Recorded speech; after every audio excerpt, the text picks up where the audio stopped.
name's Mike and this is my wife Dee. I first started going to Tate Road Church when I was about 7 years old. I guess it must have been about 1966 or 1967, and it was a little tin hut and there were about 20 people in there. I remember Sheila and Edwin Belcher, and Derek and Anne Belcher. Derek used to take the Sunday school, and I learnt a lot from Derek in those times. And I remember the first time I walked into that little tin hut, there was such a special atmosphere. I just kept like smiling all the time, and I realise now it was the presence of God. Something happened. George Parrott was the pastor there, and something happened soon afterwards, and the church just began to grow and grow until at one point there were 70 or 80 people all crammed in there one night. So they tore the church down and rebuilt a couple of 100-seater church. And it was a great church. I really enjoyed it. There was lovely people there. I got baptised when I was about 14. And then when I was about 16, I went away from God. But something kept me coming to the church from time to time. And I can remember the pastor there was Alan Bott. And I was about 21. And I remember he was talking about a character in the Bible called Balaam, the one whose ass spoke to him. And he said, there are people here that just like Balaam, they're sitting on the fence. There's 1 foot in the world and 1 foot in God's kingdom. And he said, you need to sort out which one you want to be in. And I realised that God was talking to me that night. So when I was 21 at that meeting, I gave my life back to Jesus, and I've never looked back. I met my lovely wife Dee at the church. We got married in about 1984. The brilliant youth group there, we really enjoyed it. In fact, the youth group there, we were so close that half of them came along to our honeymoon. But you'll have to ask Rick about that if you want to know the details. And also, while you're asking him that, find out why he sat in the middle of the coach singing at the top of his voice, Danger Men at Work, to the tune of Knees Up Mother Brown. So 1984 we got married. We had our first child dedicated a few years after that. And then God moved us away. He moved us to Poole in Dorset. But we still keep in contact with those people in the youth group. It was such a good youth group. We still keep in contact with Rick and Jane, with John and Lucy, with Kay and Wendy, and some of those others. Even 30 odd years afterwards, it was still really, really special. Dee?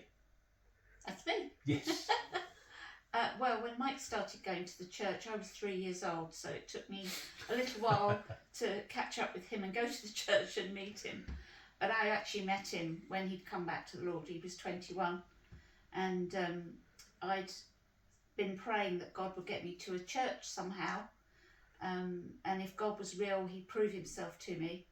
And a friend at school invited me to the youth group, and it was at Sutton Christian Centre. And at that time they used to have a minibus that picked you up and took you home again, and that was a real plus point for my parents. And we had great times going out with the youth group. We'd go to different churches, and the Holy Spirit was moving so powerfully through the youth group. It was an amazing place to be. And I was in the younger youth group, and Mike was in the older youth group. So I used to sit on the little brick wall outside the church, where the church manse was, the house next door. And the older group used to meet in the basement. And if you positioned yourself just right on the brick wall, you could look down and see them in there. So I used to spy on Mike. But I used to help out with the Silver Lining group. I used to get released from school as part of my social studies thing, and I used to go on the old bus that used to pick up the old folks. And I remember one time Alan Bott was reversing the bus to go and pick someone up, and he crashed into a wall, and he said, didn't anyone see it happening? And all the old people were saying, oh, we thought you knew. So there was some funny memories. And I remember when the church got expanded and everyone pitched in and was helping do work on the church. And I was a bit of a tomboy, and I can remember being on the roof and sort of hanging halfway through the roof, sorting things out on the ceiling level. And it was wonderful when the church was reopened, and actually Derek's brother Edwin was the one that used to teach us on a Sunday. Right. We used to have our Bible study, Bible group on a Sunday. yeah, and Tony Horswood was part of the leadership for the youth group, and it was great. We had some really good chats, and he was such an encouragement, and I know he's still attending the church, so thanks, Tony. You were a big influence on my youth. And yeah, not much more to say really, because I suppose the biggest thing for me was the youth group, and Sunday night meetings were brilliant, weren't they? Yes. Fantastic gospel services and the worship that went on a Sunday night.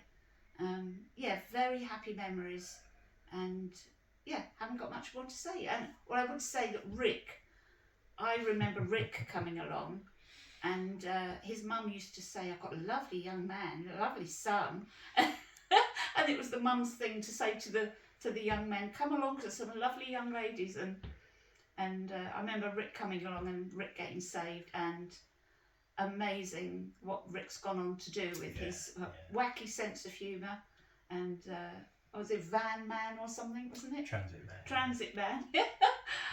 So yeah, we've got some very happy memories of the church, and we're just sorry we can't be with you to enjoy the celebrations because we already had something booked. But we send you lots of love, and you hold a very special place in our hearts. Yes, so absolutely. bye. Bye-bye.